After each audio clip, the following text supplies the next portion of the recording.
Well, welcome back, and thanks for joining me for another episode of Eat the World. Well, it's that time of year again, Morel foraging season. This is a clip from a video I made last year on the basics of how to find morels.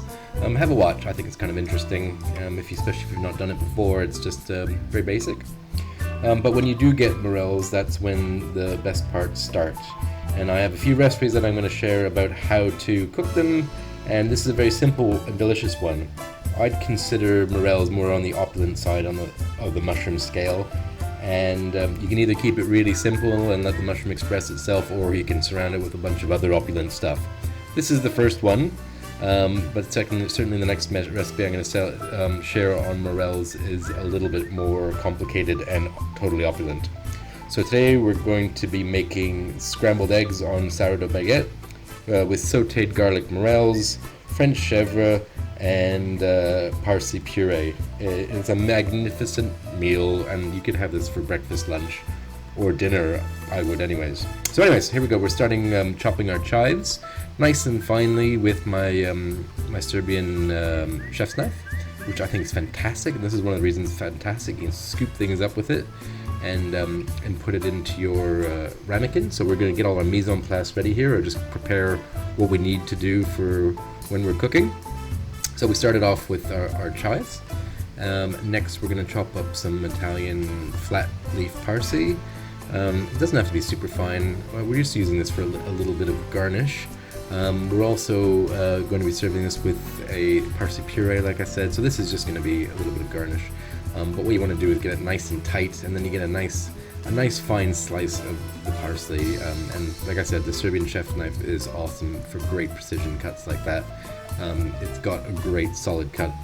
I've made a tutorial, or not a tutorial, but a review of this knife as well, and I highly recommend it. So we're going to crush a clove of garlic. We're going to use that for our mushrooms a bit later on.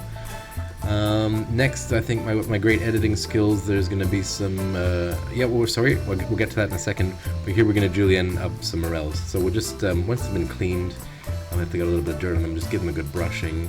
You can wash them if you want, but I prefer not to, unless they're really dirty. And then, so, give them a nice slice, get them ready. Here's my editing, there you go. Look at that magnificent goat's cheese coming out of nowhere. Oh, look at that! Parsley puree, straight out of nowhere. That actually is left over from the other dish that I made with the morels. But I thought it went so well with this dish that we're going to use it again. But I'll put that in the recipe link, but I don't have actually how to make it in this video. And then again, there's our baguette. So next we're going to crack our eggs. I think I made this dish for 2 people, so I did 6 eggs. You can do as many as you like, obviously. But yeah, look, we should use some good quality eggs. If you're going to make a dish this nice, you should use some good eggs. So a good free-range egg, or if you have some hens yourself, amazing. But anyways, give them a good solid whisk. So then we'll get a nice frying pan or a pot. A pot works really well too. We have some really good extra virgin olive oil in there. Get the pan nice and hot. Get that garlic sizzling in there so we can get all the oils released from the garlic, and you can see at speed now it's starting to sizzle a bit. And get the pan nice and hot and coated. In go the morels. Now the morels, we don't really want to. We want to give them a bit of color. We don't want them to be insipid. We want them to get that sort of toasty brownness on the outside. I'm trying to not to say Maillard reaction, and but that's really the technical name for it. But I think it can be a bit wanky at times. Used in the wrong hands. So we'll give those mushrooms a good season. We've got the garlic flavors coming out. That's a really nice good Maldon sea salt I'm putting onto it. So this is it. We just want to give them a nice browning, give them a good stir, get those flavors concentrated, and then we'll move on to the next step. So here we've got some melted butter in our frying pan, which we've wiped out. I'm gonna get the pan nice and hot, but not too hot, obviously. You want to, when it hits there, you want to feel like, at least like you can see here, the edges are starting to cook a little bit. So that's like a medium-high heat, and you want to have the pan nice and solidly hot, because you don't want it to cool down straight away. So here we go. So to make our scrambled eggs, we'll put them in the pan, and we'll just stir them gently, like cleaning off the bottom, all the cooked parts, It should come off nice and smoothly, and when the pan's hot enough, you can see it leaves like a nice clear, you can see the pan clearly through the egg mixture. And we'll just keep doing that, stirring it constantly. We want to season it, again, with a nice good sea salt. I use Malden sea salt.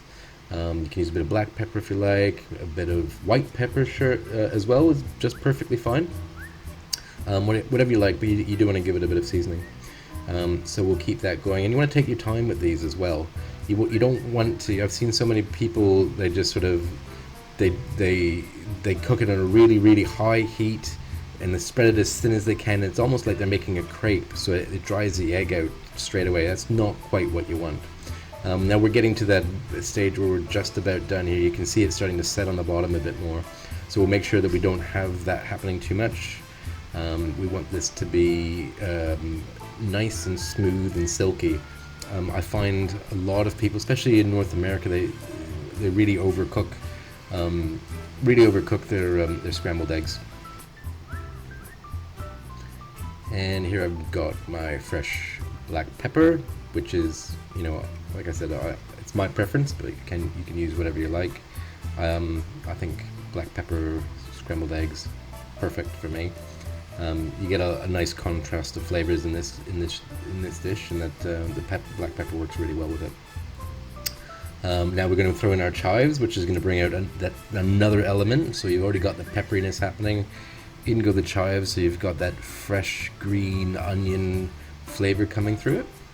And you want to throw those in towards the end. You don't really want them to get soggy. I remember I worked once in this place, and the chef had chives going into the salad dressing at the last minute because he didn't want them to go soggy. It was a very particular thing, and we had a particularly busy day one day, and he could have just used that dressing, and he was in a rush, but he said, no, throw away that dressing, we're going to start again, and we're going to do it properly. So I respect that. So like I said, here we go, we're throwing our chives in towards the end. We're almost done here.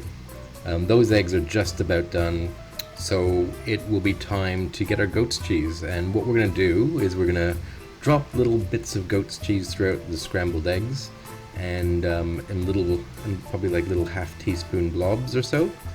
And then we're going to stir it and fold it through. We don't want it to completely emulsify into the eggs. When you bite into it, you want to have like, oh, there's a little surprise pocket of some warm goat's cheese, and it really is a nice soft fresh cheese. If you're not familiar with goat's cheese at all, it's really super complimentary to this dish.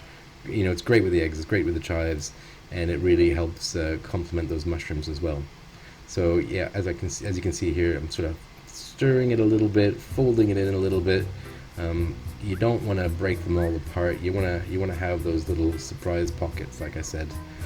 And I think we should just be just about ready to plate up now. So we'll give this a final stir. Yeah, that looks just about perfect to me. The eggs are nice and silky and creamy, so we'll get a nice bowl warming up.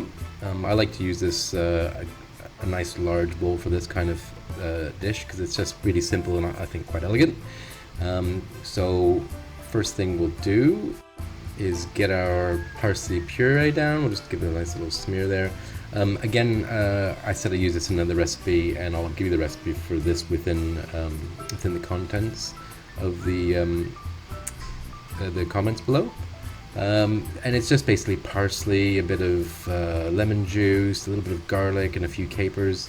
It's just like a super fresh punch to the rest of this. Really kind of a rich dish, really.